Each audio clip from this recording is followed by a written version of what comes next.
Donc, sur la question du changement climatique et de la place du changement climatique dans notre société et dans les formations professionnelles agricoles, ce qu'on peut dire, c'est que d'abord, il y a une prise de conscience réelle de ce qu'est le changement climatique. On est donc conscient qu'il faut changer de système. Ça aussi, ça fait consensus. Là où, en revanche, on n'a plus de consensus aujourd'hui, c'est sur la manière dont on peut réaliser ce changement. On va avoir la posture qui va être la plus angoissante, c'est qu'on ne peut rien changer, et il faut juste espérer que nos systèmes résistent pour ne pas disparaître.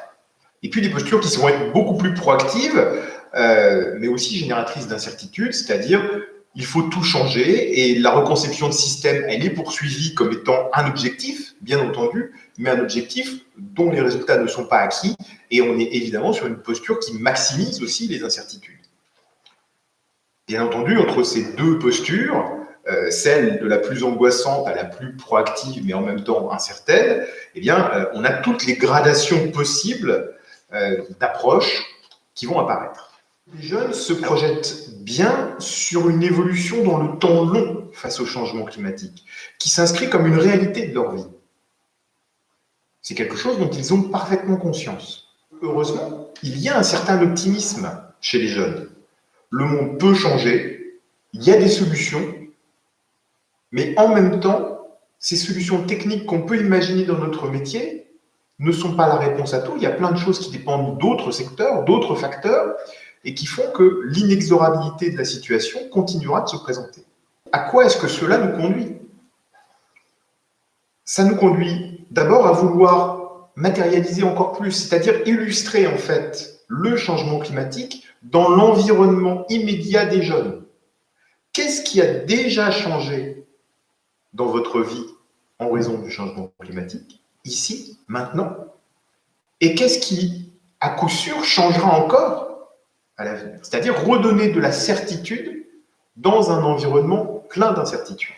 C'est aussi travailler sur la démonstration des systèmes, c'est-à-dire sortir des hypothèses pour montrer qu'on peut faire des choses, qu'on peut démontrer l'existence et la validité de systèmes plus frugaux, plus résilients et qui s'adaptent davantage.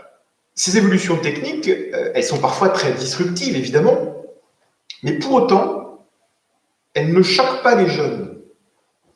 Et on a aujourd'hui des élèves, des étudiants en formation qui se montrent très ouverts à ces propositions de système, à ces démonstrations de système.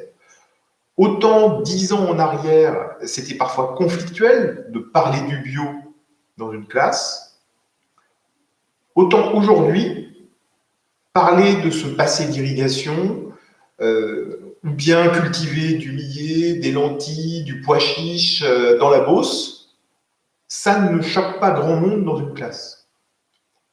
Et ça suscite de la curiosité et pas de l'opposition. Rien n'est simple. Les solutions techniques, personne n'a la certitude de les avoir trouvées, et évidemment pas plus dans nos exploitations de lycée qui sont là justement comme support pour la démonstration.